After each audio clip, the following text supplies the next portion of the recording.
Hi friends, story பிடிச்சிருந்தா மறக்காமல் like பண்ணி சப்ஸ்கிரைப் பண்ணுங்கள் ஃப்ரெண்ட்ஸ். கமெண்ட் பண்ணுங்கள். வாங்க வீடியோக்குள்ளார போகலாம். தித்திக்கும் தீஞ்சுவையே அத்தியாயம் 2. யமுனா மிரட்டிவிட்டு சென்றதிலிருந்து சிவா ஒரு நிலையிலேயே இல்லை. வேலையில் தனது கவனத்தை சிறிதும் பதிக்க முடியாமல் தடுமாறியவன் உடனே எழுந்து வீட்டிற்கும் கிளம்பிவிட்டான். வீட்டிற்கு வந்தவன் அவனது அம்மாவிற்கு பயந்து பெயருக்கு இரவு உணவை கொறித்துவிட்டு அவனது அறைக்கு சென்றான். இன்று ஏனோ அவனது அறை முழுவதும் அவளது வாசனையே வீசுவது போல் தோன்றியது. அதே அறையில் யமுனாவுடன் எத்தனை கொட்டமடித்திருக்கிறான். இன்று கூட அவள் வார்த்தைகளை விட அவளது அழகே அவனை அதிகமாக மிரட்டியது. 5 வருடங்கள் முழுமையாக முடிந்த பொழுதும் அவள் அழகு சற்றும் குறையாமல் இன்னும் அதிகரித்திருப்பது போல் அவனுக்கு தோன்றியது. தானோ இன்னும் அவள் மீது கொண்ட காதல் குறையாமல் தனக்கான வாழ்க்கையை வாழ முடியாமல் தவித்து கொண்டிருக்க அவள் தன்னிடம் பணம் கேட்டு வந்திருக்கிறாள். பணத்திற்காக ஏமாற்றி மணந்தவள் தானே, பின்னர் அதைத்தானே கேட்பாள். ஆனாலும் அவள் இவ்வளவு கெட்டவளாக இருந்த பொழுதும் ஏன் அவள் மீது தான் வைத்த காதல் சிறிதும் குறைய மாட்டேன் என்று அடம்பிடிக்கிறது என்று யோசித்து களைத்து போனான்.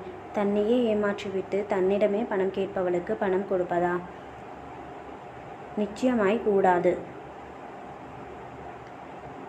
அவளிடம் அவள் சொன்னது போல் எந்த சாட்சியும் இருக்காது என்பது அவனுக்கு உறுதியாய் தெரியும். அவளை இந்த முறை எதுவும் செய்யாமல் விட அவனுக்கு மனம் வரவில்லை. தான் அனுபவித்து கொண்டிருக்கும் வேதனைகளுக்கு கண்டிப்பாக அவள் பதில் கூறியே தீர வேண்டும் என்று நினைத்தான்.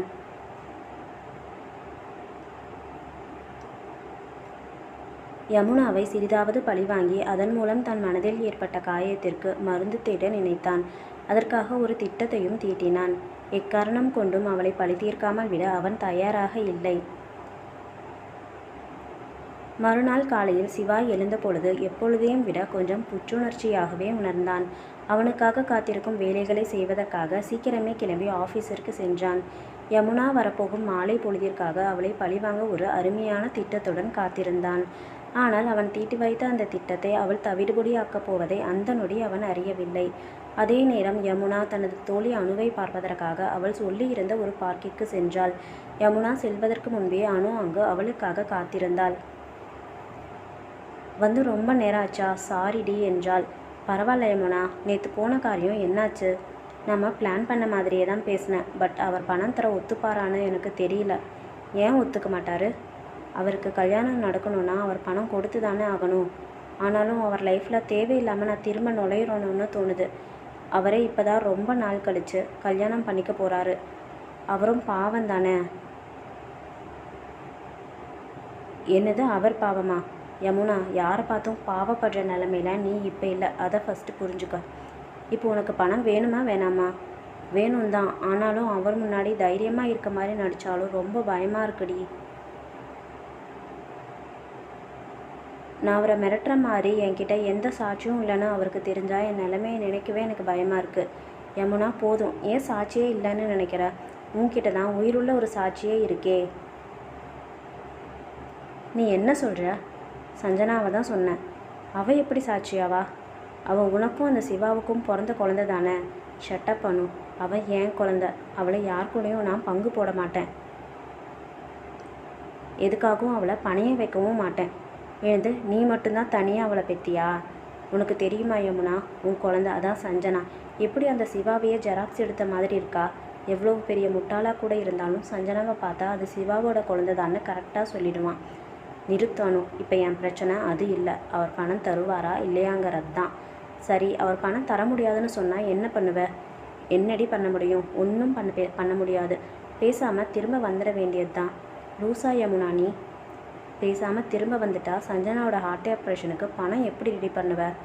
விடு அனு, கடவுள் கண்டிப்பாக அதுக்கு ஒரு வழியை காட்டுவார். யமுனா, வர வர நீ பைத்தியம் ஆயிட்ட. சிவா கிட்ட போய் குழந்தையோட ஆப்ரேஷனுக்கு பணம் வேணும் கொடுங்கன்னு சொன்னால் கொடுக்காமல போயிடுவார். இல்லை அனு, வேணாம். சிவாவே அவரோட மனசை மாற்றிட்டு இப்போ தான் கல்யாணம் பண்ணிக்க ஒத்துட்ருக்காரு. இந்த டைமில் சஞ்சனாவை பார்த்தா அவர் திரும்பவும் மனசு மாறவும் சான்ஸ் இருக்குல்ல. பாவம் அனு, நான் ஒரு வாழ்க்கையில் நுழைஞ்சதுக்காக அவர் சந்தோஷமாகவே இருக்கக்கூடாதுன்னா எப்படி? யமுனா, நீ பேசுகிறதெல்லாம் ரொம்ப டூ மச். கட்டின பொண்டாட்டியை எவனோ ஒருத்தன் சொன்னதை நம்பி வீட்டை விட்டு வெளியே துரத்திருக்கான். வயிற்றில் புள்ளைய சுமந்துட்டு இருந்த உன்னை யாருமே உனக்கு இல்லைன்னு தெரிஞ்சும் நடுத்தெருவில் விட்டானே, அவனுக்காக நீ பரிதாபப்படுறியா? விடு அனு, நான் ப்ரெக்னெண்ட்டாக இருந்தேன்னு அப்பா அவருக்கு தெரியாது. அவர் இடத்துல யார் இருந்தாலும் அப்படி தான் நடந்துட்டு இருப்பாங்க. ஆனால் உன் இடத்துல வேற பொண்ணு இருந்தால் நிச்சயமாக உன் மாதிரி நடந்துக்க மாட்டா. உனக்கு உன் குழந்தைய விட உன் புருஷனோட வாழ்க்கையும் சந்தோஷமும் தான் பெருசாக தெரியுதில்ல? இல்லை அனு, அது அப்படி இல்லை. நான் பணத்துக்காக அவரை கல்யாணம் பண்ணிக்கிட்டதா சொல்லி அவரை நம்ப வச்சதே அவர் கூட இருக்க சொந்தக்காரங்க தான். சிவா நல்லவராக இருந்தாலும் அவரை சுற்றி இருக்கவங்க நல்லவங்க கிடையாது. அதுவும் சஞ்சனாவை பற்றி அவங்களுக்கு தெரிஞ்சால் அது கண்டிப்பாக அவளோட உயிருக்கு கூட ஆபத்தாக முடியலாம். சஞ்சனாவை பற்றி யாருக்கும் எதுவும் தெரியாமல் இருக்கிறது தான் அவளுக்கு பெட்டர். ஆமாம் யமுனா, நீ சொல்கிறதும் கரெக்ட் தான். ஒருவேளை உன் மிரட்டலுக்கு பணியாமல் சிவா பணம் கொடுக்க மறுத்துட்டா என்ன பண்ணுறது? அவர் கொடுக்காட்டியும் பரவாயில்லடி. நான் லட்சுமி அம்மா கிட்ட பேசியிருக்கேன். அவங்களுக்கு தெரிஞ்சவங்க கிட்ட டொனேஷன் கலெக்ட் பண்ணி ஆப்ரேஷனை நடத்திடலான்னு சொல்லியிருக்காங்க. ஆனால் அதுக்கு லேட் ஆகுமே. பரவாயில்லனு, எங்கள் தலையில் என்ன எழுதியிருக்கோ அது கண்டிப்பாக நடந்தே தான் ஆகும். சரி, நான் கிளம்பவா? எங்கே போகிற யமுனா? எங்கே போவேன், ஆஃப்னேஜுக்கு தான். ஈவினிங் சிவாவை போய் மீட் பண்ணிவிட்டு அப்புறமா உங்ககிட்ட பேசுகிறேன் என்றவாறு யமுனா அந்த பார்க்கிலிருந்து கிளம்பி சென்றாள்.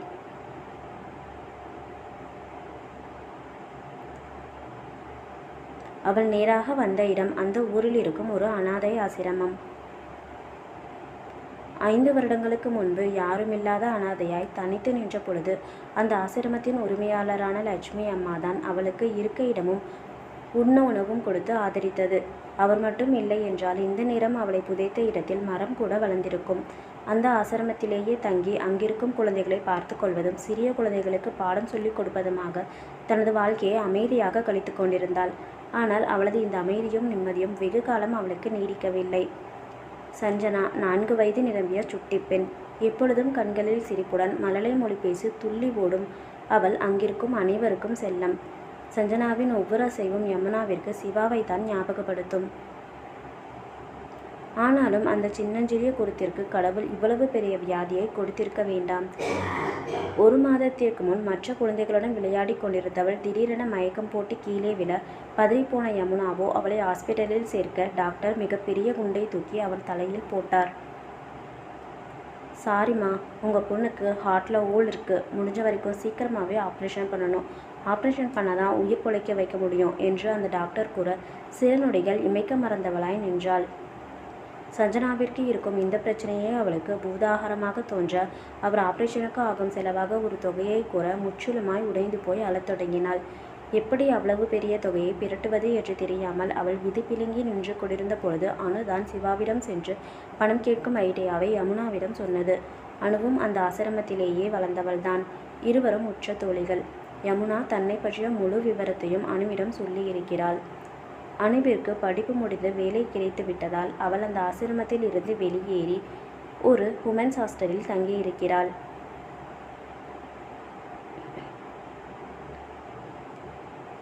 அங்கிருக்கும் அனைவருக்கும் வேலை கிடைத்து விட்டால் அந்த ஆசிரமத்தில் இருந்து வெளியேறிவிட வேண்டும் என்பது அங்கு எழுதப்பட்ட விதி. அங்கு இருப்பது மட்டும் எளிதல்ல. 3 வேளையும் சாப்பாடு கிடைத்தால் அதுவே அங்கிருக்கும் பிள்ளைகளுக்கு கொண்டாட்டம்தான். எத்தனை நாட்களை பசியுடன் கழித்திருக்கிறாள். பசிக்குதுமா என்றாலும் குழந்தையின் அழுகை ஒரு தாய்க்கு எத்தனை வேதியை கொடுத்திருக்கும். அத்தனையும் அனுபவித்திருக்கிறாள். இங்கிருந்து வெளியேறி வேறு வேலைக்கு சென்று அதில் கிடைக்கும் சம்பளத்தில் யமுனாவால் வயிற்றுக்கு வஞ்சனை இல்லாத ஒரு வாழ்க்கையை வாழ முடியும்தான். ஆனால் இங்கிருக்கும் பாதுகாப்பு கண்டிப்பாக வெளியில் அவளுக்கு கிடைக்காது. கையில் குழந்தையுடன் கணவன் இல்லாமல் இருக்கும் பெண்களுக்கு நடக்கும் கொடுமைகளை அறிந்து பசிக்கும் பட்டினிக்கும் பழகி அவளது குழந்தையான சஞ்சனாவையும் அதற்கு பழகி வைத்திருந்தாள். அனுவுடன் பேசிவிட்டு வந்த யமுனா சஞ்சனாவை பார்க்கத்தான் சென்றாள். 1 மாதம் முன்பு வரை ஓடியாடி தனது மல்லை மொழியினால் அனைவரையும் கவர்ந்தவள் இப்பொழுதெல்லாம் அந்த கட்டிலை விட்டு எழுவது கூட இல்லை. சதா சர்வ காலமும் அந்த கட்டிலேயே கதி என்று படுத்து கிடக்கிறாள். சஞ்சுக்குட்டி எந்திரிமா என்றவள் கண்ணை கசக்கி கொண்டு எழுந்த குழந்தையை குளிக்க வைத்து அழகாய் தலைவாரி பொட்டி வைத்து நெற்றி முறித்தாள். கண்ணை பறிக்கும் கொள்ளை அழகு கொண்ட மகளை கண்டு ஒரு நிமிடம் மெய்மறந்துதான் போனாள். பால்வண்ணம் மாறாத அவளின் பிஞ்சு தேகம் அவளுக்கு இருக்கும் வியாதியில் கொஞ்சம் கொஞ்சமாய் தனது பொலிவை இழந்து கொண்டிருந்தது. பொங்கி வந்த கண்ணீரை கஷ்டப்பட்டு விழுங்கியவள் மற்ற குழந்தைகளையும் தயார் செய்ய கிளம்பினாள்.